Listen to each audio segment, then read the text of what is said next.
Well, hello there and welcome to Travels with Geordie. If this is your first visit, my name is Peter Knowles and I live on this classic wooden motor cruiser currently here in Vancouver, British Columbia, along with the loving memory of my pup Geordie, all the while fixing it and others up for some pretty ambitious cruising. If that's the sort of thing that you might find interesting, please consider sticking around and subscribing. I'd love to have you.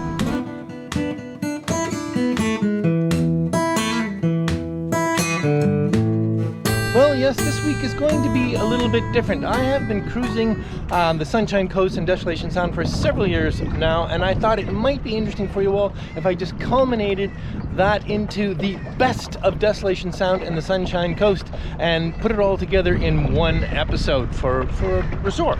You know what I mean. Anyway, let's jump way back in time for some of these clips into the very best of Desolation Sound and the Sunshine Coast. I hope you enjoy. I'd like to take you on what I consider the perfect cruise of the protected inside waterways of British Columbia.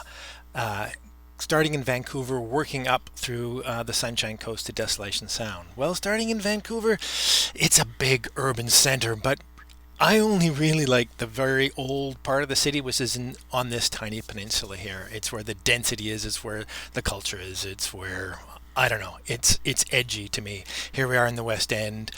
There's some great little pubs and eateries here. One of my favorite spots, what I'm showing you here, is Granville Island, where there's a fabulous market and all kinds of other great stuff. This is all in False Creek, which is really just a splendid place. My favorite, of course, are the pubs of Stamps Landing. All right, let's get geared up to go north. But first, one last glimpse of beautiful False Creek.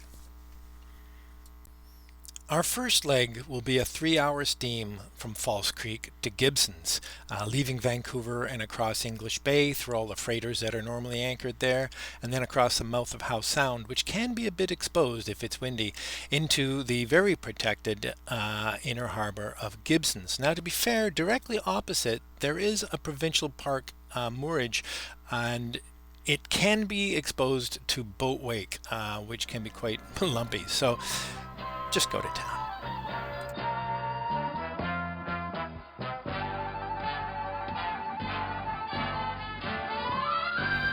For Canadians over 50, Gibsons is synonymous with the CBC television series The Beachcombers, which was shot there, and Molly's Reach and the Persephone, the boat, are still there.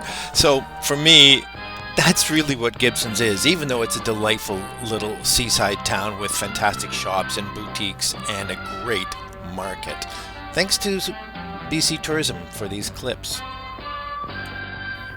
Our next leg is a 3-hour steam up the Sunshine Coast to the little cove of Smuggler Cove.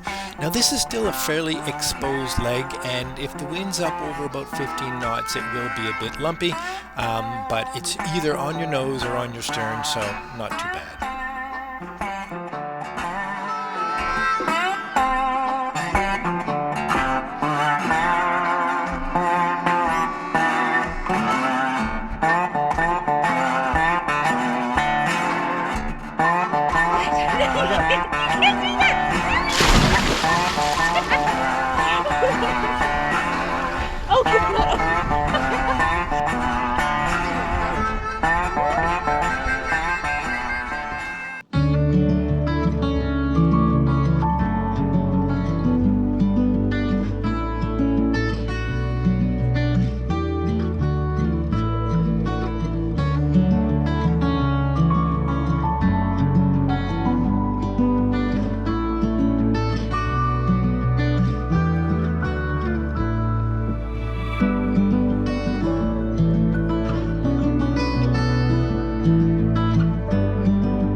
next leg is absolutely worth it for the small detour. Crossing underneath Texada, it's an hour-and-a-half steam to the beautiful little island of Jedediah, once completely privately owned and is now entirely a park, and it's just a magical place to walk around.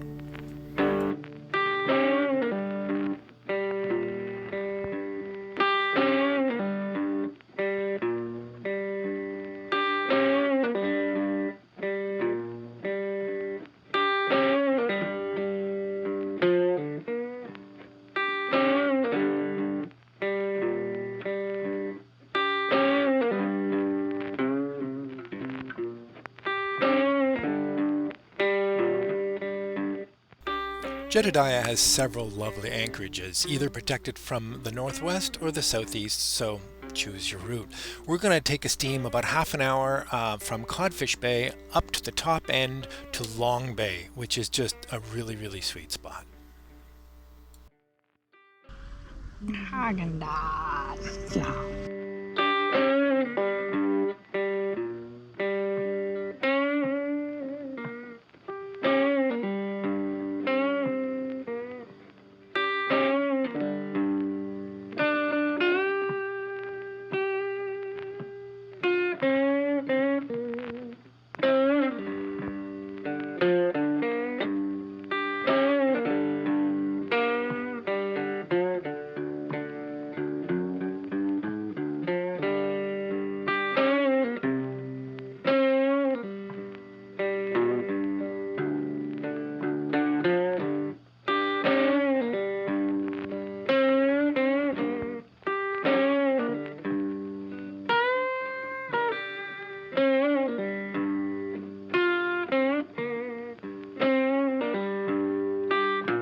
Our next leg is a 3-hour steam back over to the mainland, out underneath the bottom of Texada Island and up the coast to their little provincial park at Hardy Island.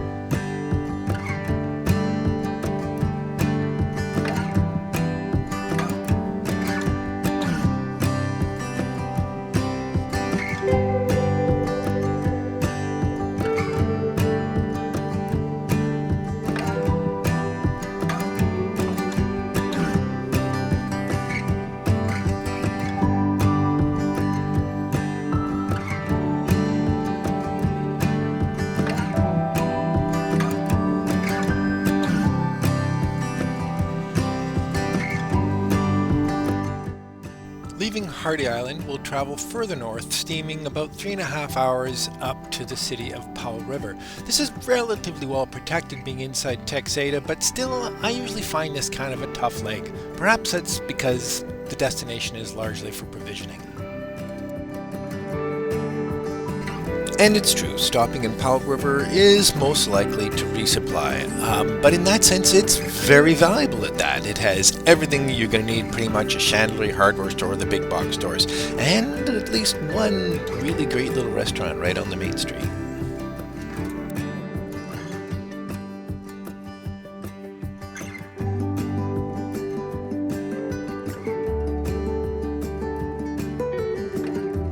Powell River is really two towns: the new, much larger town with its ferry terminal, marinas, airport, and big box stores, and the old town known as Townsite, where the old pulp and paper mill was. It was opened in 1912, now permanently closed.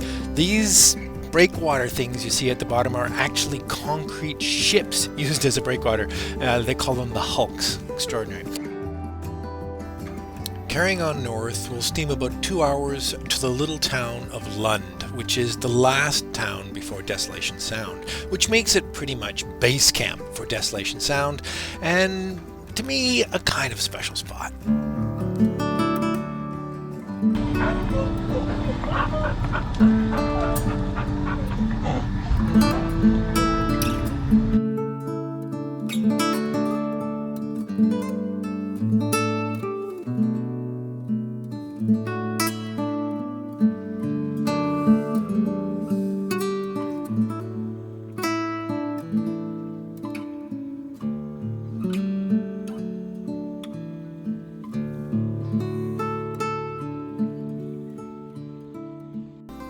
leaving Lund, we'll steam north into Desolation Sound proper. And this is basically a group of sounds and islands and inlets and just magical spots. So let's head north up through the Copeland Islands, which have many of their own beautiful anchorages, and about 2.5 hours up to TEAKERNE Arm on West Redonda Island, which is where the beautiful Cassell Falls are.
Leaving TEAKERNE Arm will steam about 3 hours, most of the way around West Redonda Island, over the very top, which will be the most northerly point and the most fantastic views on this entire cruise, entering the very top of Waddington Channel and to WALSH Cove.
If you're at all able to tear yourself away from WALSH Cove, there's another really special spot I'd like to tell you about. Down Waddington Channel and up into PENDRELL Sound, there's a little bay just on the left side, just before the head of the sound, that's really a nice spot.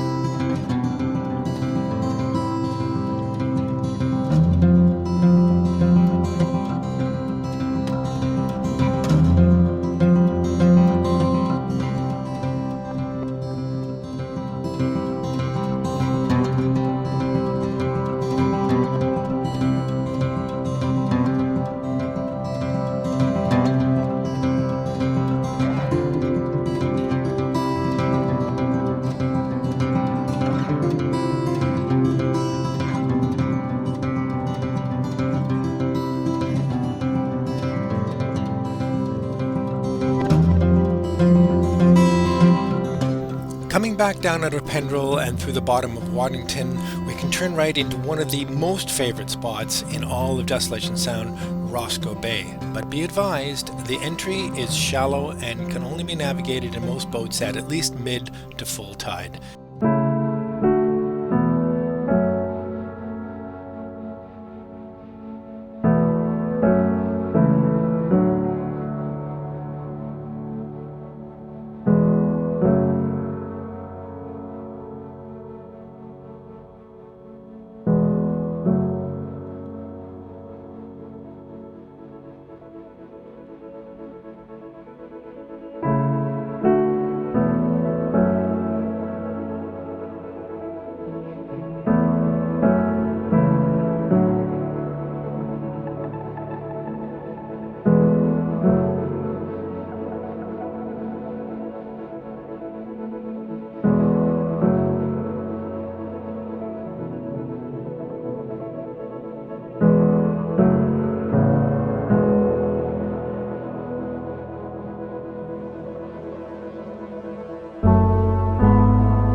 Hikes and beautiful freshwater swims, we're going to take a very short half-hour steam across to the absolute mecca of all destinations in Desolation Sound, and that is Prudhoe Haven. Greater Prudhoe Haven is actually made up of three largely separate bays: Prudhoe Haven itself, Melanie Cove off of Prudhoe Haven, and the somewhat separate Laura Cove, all three of which are going to be absolutely jam-packed in summer.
Once you've had enough of Prudhoe Haven, it's less than an hour's steam down and around the corner to Tenedos Bay. Be sure to come inside Otter Island for a really cute little pass. Tenedos Bay has a few spots in it. Everyone has their favorite. I prefer the west side out of the crowds, but over on the east side there's a path to a lake.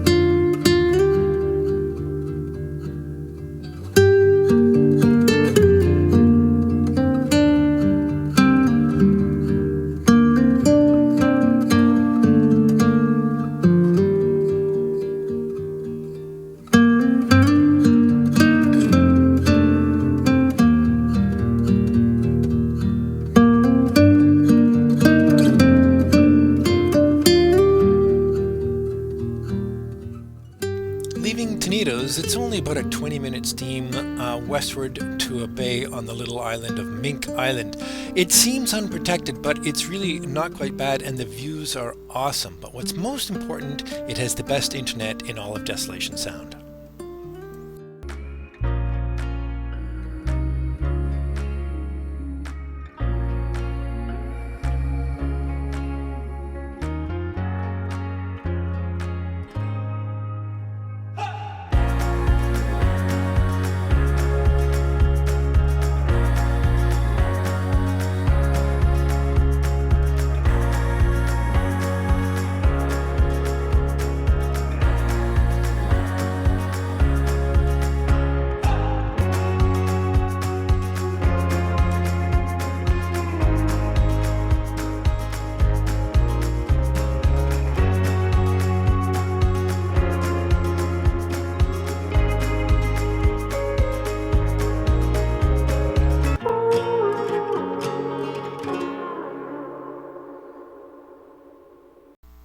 Leaving Mink and perhaps more importantly the all-consuming grip of the internet, we'll continue west and back to West Redonda Island and up into the little cove and extraordinary little village of Refuge Cove.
End our little cruise here in Refuge Cove. It's so nice, heck, stay a week or two. Let's just recap where we've been. Out of LUND, we went straight up to TEAKERNE, from there over the top to WALSH, down and into PENDRELL Sound, ROSCOE, over to Prudhoe Haven, through Otter to Tenedos, finally to Mink, and to Refuge. Now there's several places I haven't touched on. Most notably would be Cortez Island with its many anchorages, as well as the Oakover Inlet and Grace Harbor, and coming down Humphrey Channel. Now these are fabulous spots, but not my favorite, and after all, this is meant to be the best of Desolation. There are many who would say that this group of islands and inlets is amongst the best cruising in the world. I certainly would have to say it's spectacular. Come check it out.